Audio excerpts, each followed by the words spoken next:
Hey guys, good morning and welcome to Devbhoomi career point. आशा करता हूँ आप सभी लोग स्वस्थ होंगे, काफ़ी अच्छी आपकी स्टडी चल रही होगी। तो देखिए दोस्तों, एक महत्वपूर्ण टॉपिक आपके लिए लेकर आया हूँ।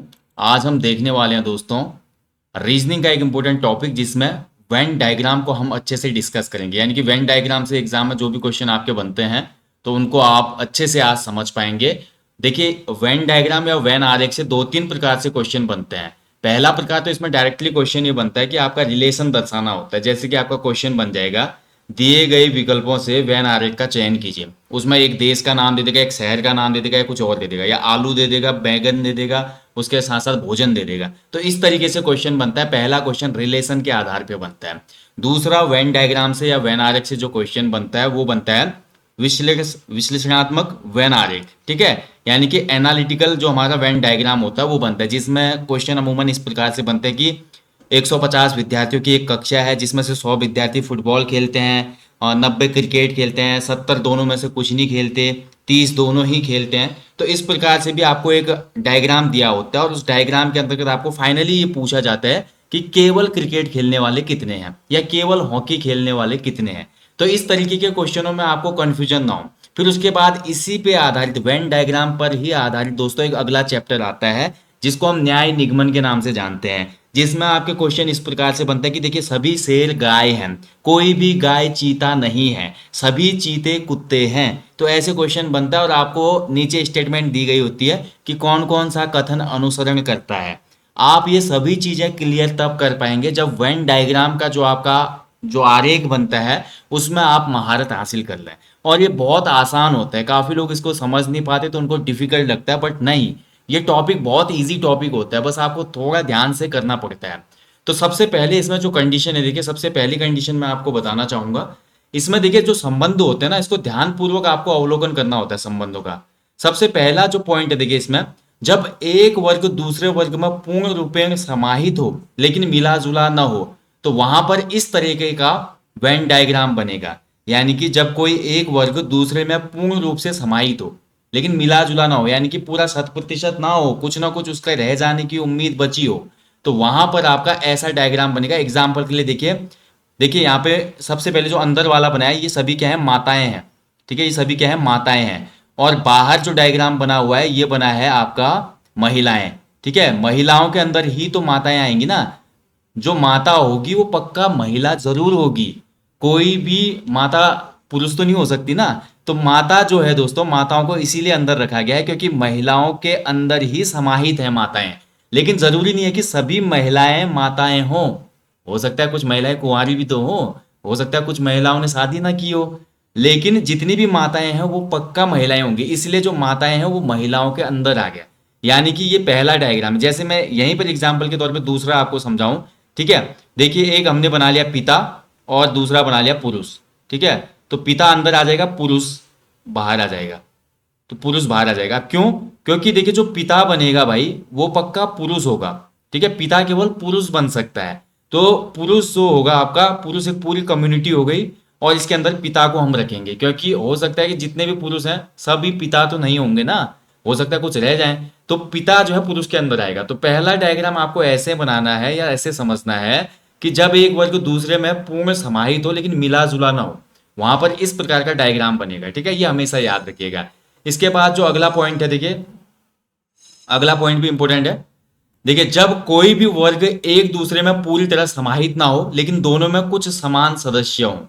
ठीक है, देखिए मतलब ये बोल रहा है कि ऐसा वर्ग जिसमें एक दूसरे में वो समाहित तो नहीं होंगे। ऊपर हमने देखा कम्युनिटी मैच कर रही थी, क्योंकि माताएं जो होंगी वो महिलाएं पक्का होंगी, पिता जो होंगे पुरुष पक्के होंगे। ठीक है, तो ये कम्युनिटी आपकी मैच करती है लेकिन सभी नहीं होंगे, ये आपका रिलेट कर रहा था। तो ऐसा यहाँ पे डायग्राम बनेगा या वेन आरेख बनेगा, ये जो दिया गया है। बट दूसरा जो पॉइंट है उसमें ये बोला कि कोई भी वर्ग एक दूसरे में पूरी तरह से तो समाहित नहीं होता लेकिन थोड़ा बहुत कुछ ना कुछ रिलेशन होता है उसमें। तो वहां पर हमेशा इस प्रकार का आरेख बनेगा आपका, देखिए इस प्रकार का, क्योंकि थोड़ा टच करेंगे हम इसको, क्योंकि कुछ ना कुछ भाग इनका आपस में होगा।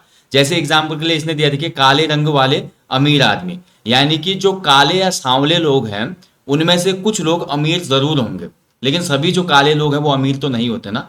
तो यानी कि काले रंग वाले कुछ अमीर हो सकते हैं। और मैं यहीं पर बोलूं कि गोरे रंग वाले, तो गोरे रंग वाले भी अगर हम अमीर आदमी में जोड़ते हैं तो फिर हम आगे एक और बना लेंगे। देखिए एक और बन जाएगा इसमें। तो फिर ये हमारा काले रंग वाले आदमी आ गए यहाँ पे, ठीक है, काले रंग वाले आदमी, ये अमीर वाला बीच में आ जाएगा और गोरे रंग वाला ये साइड में फिर से एक और चिपक जाएगा, ठीक है। तो ऐसे देखिए, मतलब अमीर काला भी हो सकता है, गोरा भी हो सकता है, ठीक है। तो यहाँ पर ये है कि कंप्लीट रिलेशन नहीं है, बट कुछ ना कुछ यहाँ पे समाहित कर रहा है, तो वहां पर आपका इस प्रकार का वेन डायग्राम बनाया जाएगा। अभी हम क्वेश्चन से समझेंगे तब समझ में अच्छे से आएगा, ठीक है। अब नीचे देखिए एक्सप्लेनेशन भी आप देख सकते हैं, क्योंकि कुछ अमीर आदमी काले रंग के या कुछ काले रंग वाले आदमी अमीर भी हो सकते हैं, बिल्कुल है।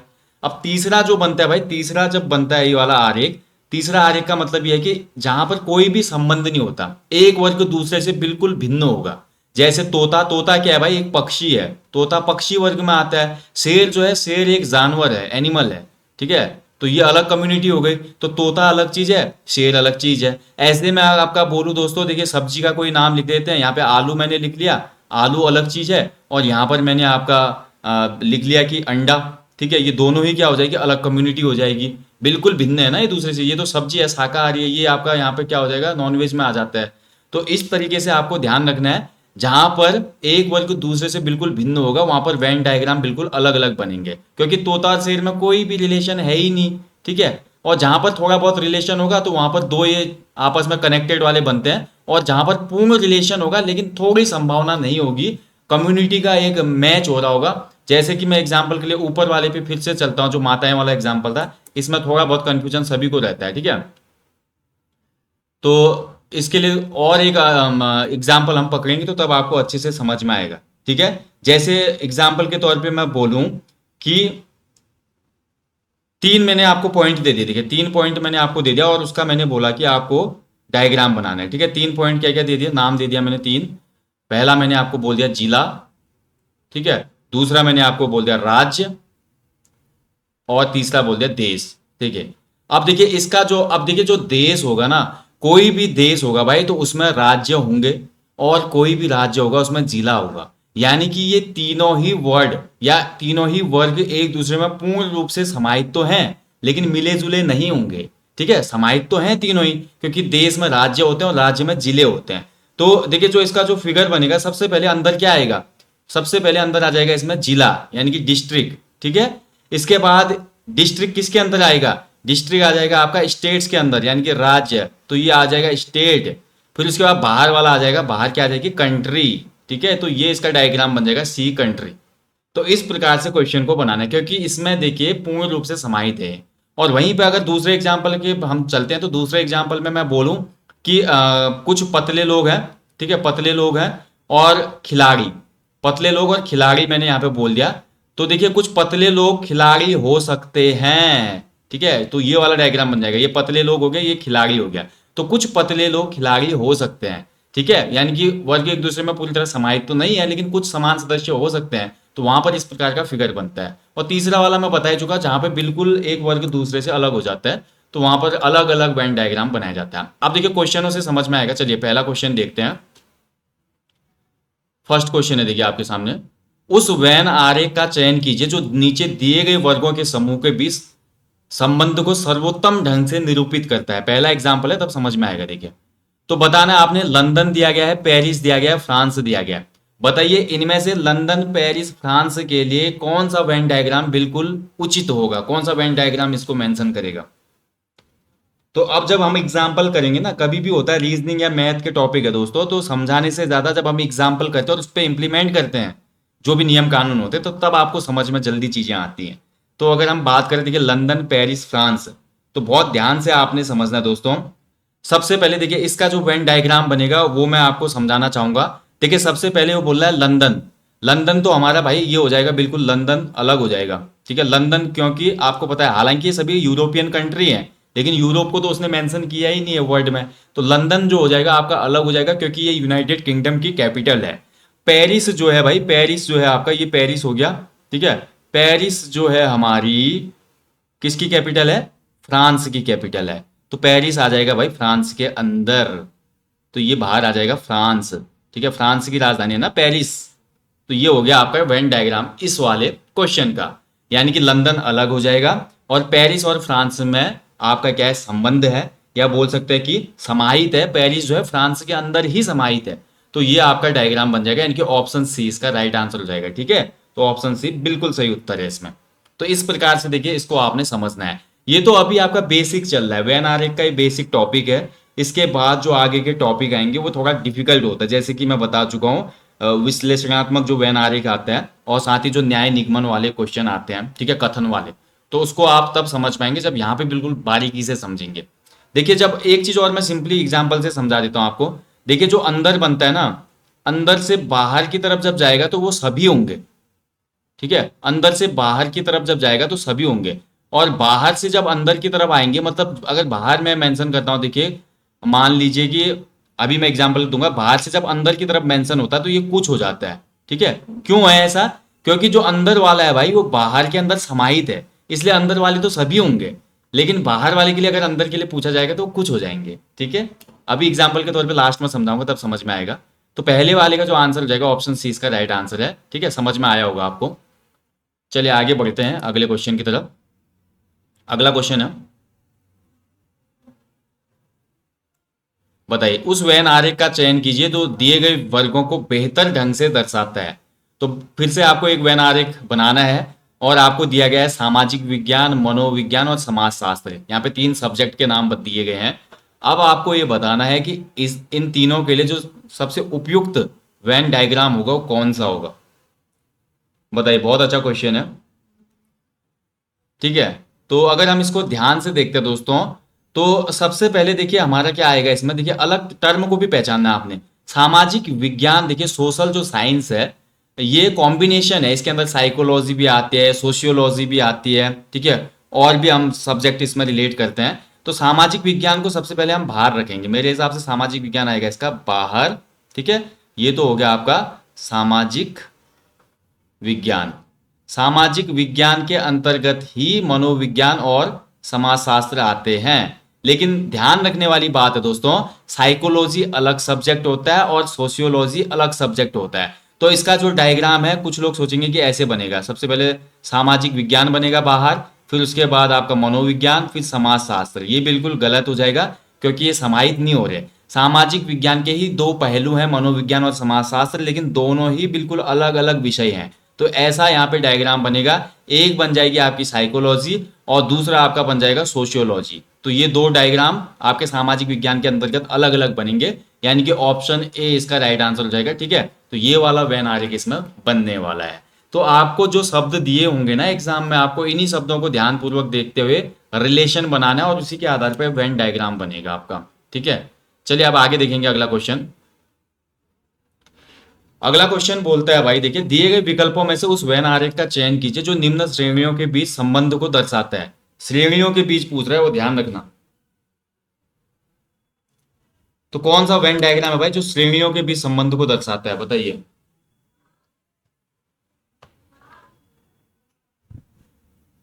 तो एक तरफ दिया है वियना, यूरोप और न्यूजीलैंड। देखिए वियना, यूरोप और न्यूजीलैंड, देखिए तीनों अलग अलग कम्युनिटी हो गई यहाँ पे अगर ध्यान से देखें। अगर ध्यान से देखें तो तीनों अलग अलग हो रहे हैं। देखिए वियना अलग है, यूरोप अलग है और न्यूजीलैंड अलग हो जाएगा, ठीक है। तो इसका डायग्राम मैं ऊपर बना देता हूँ। देखिए इसका जो सही उत्तर होगा भाई वो हो जाएगा, सबसे पहले बात करते हैं इसमें कौन सी टर्म सबसे बढ़िया, उसको देख लो, यूरोप, ठीक है। तो यूरोप जो है भाई, यूरोप पहला बन जाएगा यहाँ पे, यूरोप, ये हो गया आपका यूरोप। और यूरोप के अंदर ही एक देश है ऑस्ट्रिया, ठीक है। यूरोप के अंदर ही एक देश है ऑस्ट्रिया और उसी ऑस्ट्रिया की कैपिटल है वियना। यानी कि वियना जो है भाई ये यूरोप के अंदर आ जाएगी क्योंकि उसी में तो समाहित है ना। तो वियना जो है यूरोप के अंदर आ जाएगा, तो पहला तो हमें फिगर बन गया। जबकि न्यूजीलैंड भाई आपका एक अलग सब कॉन्टिनेंटल कंट्री है ये। तो न्यूजीलैंड जो हो जाएगी आपकी, ये ऑस्ट्रेलिया महाद्वीप में आती है, तो न्यूजीलैंड अलग हो जाएगा। तो एक तो ये बन जाएगा डायग्राम, एक अलग से बन जाएगा, ये आपका न्यूजीलैंड बन गया यहाँ पे, ठीक है। तो यानी कि इसके हिसाब से इसका आंसर हो जाएगा ऑप्शन ए, ठीक है। ऑप्शन ए इसका बिल्कुल सही उत्तर है, ठीक है। क्योंकि वियना यूरोप महाद्वीप में आता है तथा न्यूजीलैंड जो होता है वो ऑस्ट्रेलिया महाद्वीप में आता है, इस चीज का ध्यान रखें। तो तीसरे का आंसर भी हो जाएगा ए। चलिए आगे बढ़ेंगे अगले क्वेश्चन की तरफ।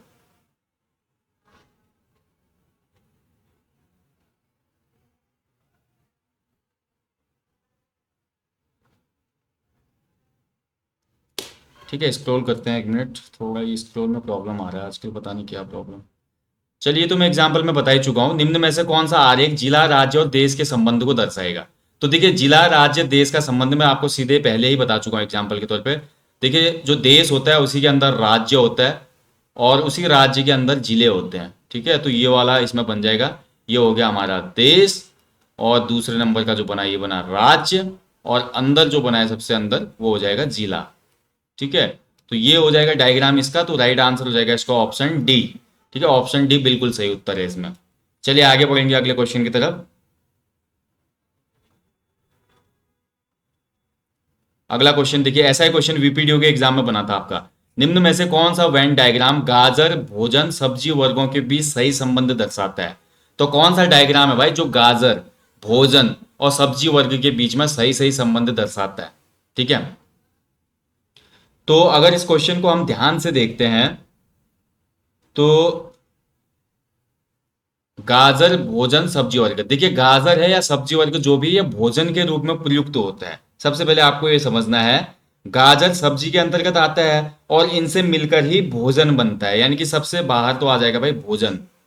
ये जो सर्कल आएगा ये हो जाएगा हमारा भोजन। ठीक है, अब जो हमारा अंदर आएगा भोजन किससे मिलकर बनता है सब्जी से, तो दूसरे नंबर पे आ जाएगा हमारी सब्जी। ठीक है, और सब्जी वर्ग के अंतर्गत ही आने वाली एक वेजिटेबल है गाजर, तो गाजर भी हमारे अंदर ही आ जाएगी भाई, यानी कि ये हो गई गाजर। तो इसके लिए जो फिगर बन गया भाई वेन डायग्राम वो बन गया ऑप्शन ए। तो ऑप्शन ए इसका बिल्कुल सही उत्तर है। ठीक है, समझ पाएंगे, तो ऑप्शन ए बिल्कुल राइट है इसमें। ठीक है, तो ये था दोस्तों आज वेन आरेख। वेन आरेख देखिए दोस्तों, आपका इसमें ज़्यादातर ऐसी ही आपको आकृति वाले क्वेश्चन देखने को मिलते हैं वेन आरेख में। और वेन आरेख से जो आपका महत्वपूर्ण टॉपिक निकल के आता है वो आपका विश्लेषणात्मक वेन आरेख, और उसके बाद न्याय निगमन वाला टॉपिक आता है, तो उसमें थोड़ा आप लोग समझेंगे। अब देखिए, मैं जो न्याय निगमन की बात कर रहा हूँ दोस्तों, उसमें सर्वव्यापी कथन या वाक्य होते हैं। जैसे कि ऐसा कथन या वाक्य जिसमें एक उद्देश्य के विषय में कहा जाए वो सर्वव्यापी वाक्य कहलाता है, यानी कि पूरी बात एक उद्देश्य के विषय में होती है, जैसे वो सर्वव्यापी वाक्य कहलाता है। जैसे कि सभी मनुष्य मरणशील हैं। ठीक है, ये एक सर्वव्यापी कथन है, क्योंकि जिस भी मनुष्य ने जन्म लिया उसकी मृत्यु अवश्य होगी। ठीक है, तो ये एक सर्वव्यापी कथन है। सर्वव्यापी कथन दो प्रकार से होता है, जैसे आप तभी समझ में आएगा। देखिए अब देखिए, जो मैं अभी ऊपर बोला था कुछ और सभी वाला, तो सर्वव्यापी कथन देखिए दो प्रकार के होते हैं। ऐसा वाक्य जिससे सकारात्मक अर्थ निकलता है उसको सर्वव्यापी सकारात्मक वाक्य कहते हैं, और इसे ए से निरूपित किया जाता है। जैसे सभी गाय जानवर हैं, सभी गाय जानवर हैं, यानी कि देखिए जो गाय है ना, गाय किस कम्युनिटी के अंदर आते हैं, तो जितने भी गाय होंगे वो जानवर के अंतर्गत तो आएंगे। जितने भी गाय होंगे वो जानवर पक्का होंगे ना, कोई भी गाय इंसान तो नहीं होगी, सभी गाय जानवर हैं, तो ये एक सर्वव्यापी कथन है। ठीक है, जैसे मैं बोलूं शेर जंगली जानवर है, तो शेर जो होगा भाई आपको पता है पालतू तो नहीं है ना, शेर जो है जंगल में रहता है बोलूंगा मैं, तो शेर जो है जंगल या जंगली जानवर है ये, तो ये सर्वव्यापी कथन हो गए। ठीक है, और इसके बाद जो दूसरा कथन आता है वो आ जाता है आपका सर्वव्यापी नकारात्मक कथन या वाक्य। तो इसमें देखिए आपका ऐसा वाक्य जिससे नकारात्मक अर्थ निकलता है उसको सर्वव्यापी नकारात्मक वाक्य कहते हैं, और इसको ई से निरूपित किया जाता है। जैसे कोई गाय जानवर नहीं है, तो ये बिल्कुल सरासर झूठ है। देखिए ऐसा हो सकता है जितने भी गाय होते हैं वो जानवर होते हैं, तो कोई गाय जानवर नहीं है। लेकिन आपको जब ये क्वेश्चन बनेगा, देखिए जब स्टेटमेंट वाले क्वेश्चन बनेंगे तो आपका जो वेन आरेख है ऐसे ही बनेगा। अगर वहां पे स्टेटमेंट दी गई है कि कोई गाय जानवर नहीं है, तो गाय अलग हो जाएगी वहां पे स्टेटमेंट में और जानवर अलग हो जाएगा। ठीक है, अगर ऐसी स्टेटमेंट आती है। और ऊपर क्वेश्चन की तरह आता है तो सभी गाय जानवर हैं, तो गाय जो आ जाएगा अंदर आ जाएगा और फिर उसके बाद जानवर बाहर आ जाएगा। ठीक है, और फिर एक क्वेश्चन एक टर्म और बन जाती है इसमें कि कुछ गाय क्या है, कुछ गाय दुधारू हैं, यानी कि कुछ जो गाय हैं, अब गाय तो बहुत सी होंगी लेकिन उनमें से कुछ गाय जो है वो बिल्कुल दुधारू है, अभी दूध दे रही है, लेकिन कुछ गाय ऐसी हैं जो अभी बच्चा देने वाले जिनका दूध नहीं है अभी। ठीक है, तो ऐसे कुछ वाला बनेगा तो ये टचिंग वाला आपका बन जाएगा। फिर ये तीन स्टेटमेंट देखिए, कोई भी गाय जानवर नहीं है, सभी गाय जानवर है, कुछ गाय दुधारू है। ठीक है, तो इन तीनों के आधार पर फिर आपके स्टेटमेंट वाले क्वेश्चन बनते हैं। वो किस प्रकार से सॉल्व करना है वो हम नेक्स्ट पार्ट में देखेंगे, लेकिन उससे पहले भी हम एक टॉपिक करेंगे जिसमें हम एनालिटिकल वेन आरेख को देखेंगे।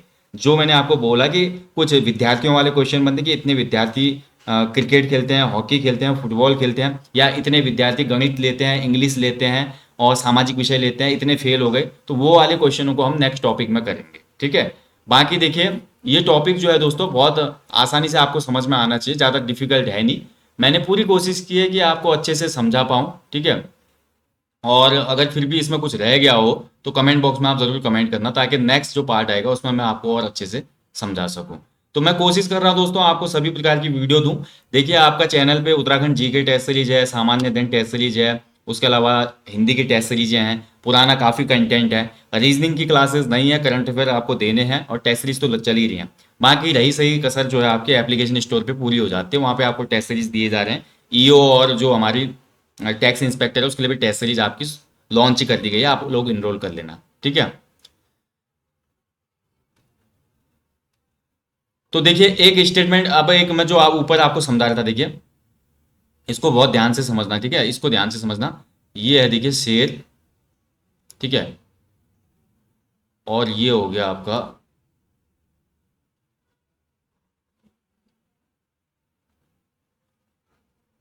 नहीं इसको भूखा नहीं, शेर हो गया,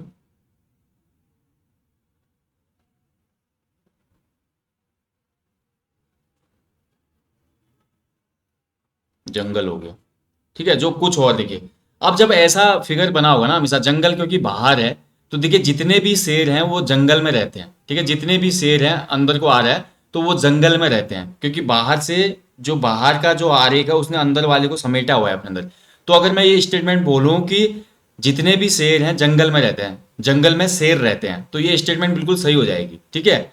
अब देखिए शेर से जब बाहर को जाता है तो यहां पर एक स्टेटमेंट हो सकती है कि आपका कुछ शेर जंगल में रहते हैं, ठीक है, कुछ शेर जंगल में रहते हैं, ठीक है। तो इस तरीके से हम इसको रिलेट कर सकते हैं, यानी कि अगर बाहर की तरफ को देखिए शेर अंदर है और उससे कुछ शेर जंगल में रहते हैं, स्टेटमेंट अगर इस आरेख के हिसाब से बनता है तो ये आपका आरेख ये भी आपका सही हो जाएगा, और सभी शेर जो है जंगली हैं तो ये भी आपका स्टेटमेंट बिल्कुल सही हो जाएगा, ठीक है। तो इस तरीके से ये क्वेश्चन आपका बनता है और समझना है आपको। अभी मैं एक एग्जांपल और देता हूँ आपको, रुकिए, अच्छा अच्छा तब समझ में आ जाएगा। थोड़ा ये डिफिकल्ट होता है, बस यही समझना थोड़ा डिफिकल्ट होता है, अगर ये समझ लिया जिसने उसका क्वेश्चन फिर गलत नहीं होता, ठीक है। आप थोड़ा एग्जाम्पल एक मिनट ढूंढ लेता हूँ, एक मिनट।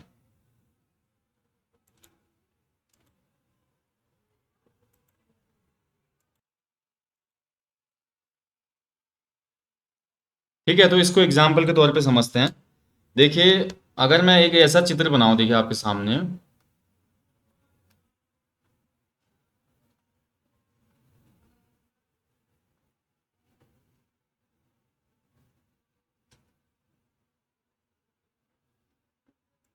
एक मिनट, इसको थोड़ा जूम आउट करते हैं, तब ये समझ में आएगा ना। ये समझ में आना बहुत आवश्यक है, अगर ये समझ में नहीं आया तो आपका वेन आरेख समझ में नहीं आएगा। एग्जाम्पल के लिए समझिए, देखिए मैं आपको बहुत प्यार से समझाता हूँ, क्या पता आपको समझ में आए अच्छे से, ठीक है। देखिए एक डायग्राम बना लेते हैं हम,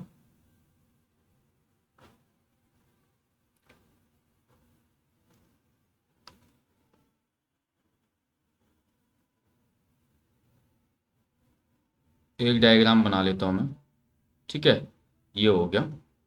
और इसके अंदर मैं बना लेता हूँ एक और डायग्राम, ठीक है। तो ये आपका हो जाता है आपका,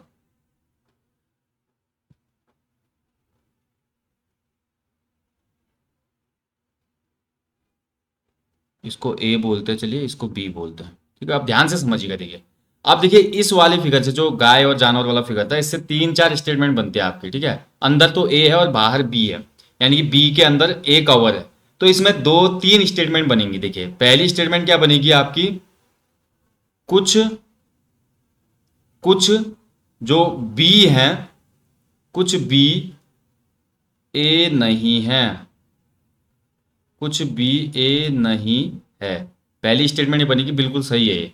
देखिए जो कुछ बी हैं वो ए नहीं है, और दूसरी स्टेटमेंट क्या बनेगी, क्योंकि ए जो है बी के अंदर है तो हमेशा एक स्टेटमेंट रहेगी कि जो सभी सभी सभी ए क्या हैं, बी हैं, क्योंकि बी के अंदर है पूरा ए, तो सभी ए जो होंगे बी होंगे। लेकिन कुछ बी ए नहीं होंगे, क्योंकि बी ने कवर किया ना। मैंने फर्स्ट स्टेटमेंट आपको क्या बताई थी जब हमने ये टॉपिक शुरू किया, ठीक है, जो पूरी तरह से उसमें समाहित तो होता है लेकिन मिला जुला ना हो, तो वहां पर ये स्टेटमेंट बनती है। और तीसरी स्टेटमेंट इसमें एक और पॉसिबल है कि सभी, एक स्टेटमेंट और इसमें ऐसा बन सकती है कि सभी बी ए नहीं है, ये भी बन जाएगी। देखिए कुछ भी बनेगी, कुछ बी जो है ए नहीं है लेकिन सभी बी ए नहीं है, ये तीसरी स्टेटमेंट बन जाएगी।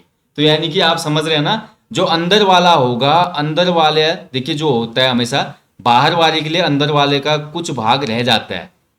बी क्योंकि बाहर है ना, तभी देखिए ऐसा हो रहा है, कुछ बी जो है वो ए नहीं है और सभी बी ए नहीं है, लेकिन अंदर वाला अगर कवर्ड है किसी के साथ तो वो उसके लिए सभी हो जाता है, जैसे कि सभी ए बी है, जो मैं आपको समझाना चाहता। तो इस चीज को आप समझें और यही चीज आपकी बहुत काम आती है स्टेटमेंट वाले क्वेश्चनों में। बस ये समझ आ गया तो समझ लीजिए टॉपिक आपका क्लियर हो गया। ठीक है, तो आज के लिए इतना ही, ज्यादा बताऊंगा तो इसमें खिचड़ी बन जाती है दिमाग में। आज हमने वैन आरेख बनाना देखा, चीजों को समझा, कल इससे आगे का टॉपिक करेंगे। कल हम देखेंगे एनालिटिकल जो वैन आरेख का क्वेश्चन बनते हैं और फिर उसके बाद न्याय निगमन वाले स्टेटमेंट वाले क्वेश्चनों को नेक्स्ट टॉपिक में देखेंगे। तो चलिए यहीं पे मैं सेशन को समाप्त करता हूं दोस्तों। सेशन अच्छा लगा तो लाइक करना, शेयर करना ना भूलें। मैं आपको जल्दी मिलूंगा नेक्स्ट सेशन के साथ। टिल देन अपना ध्यान रखें। जय हिंद, जय देवभूमि।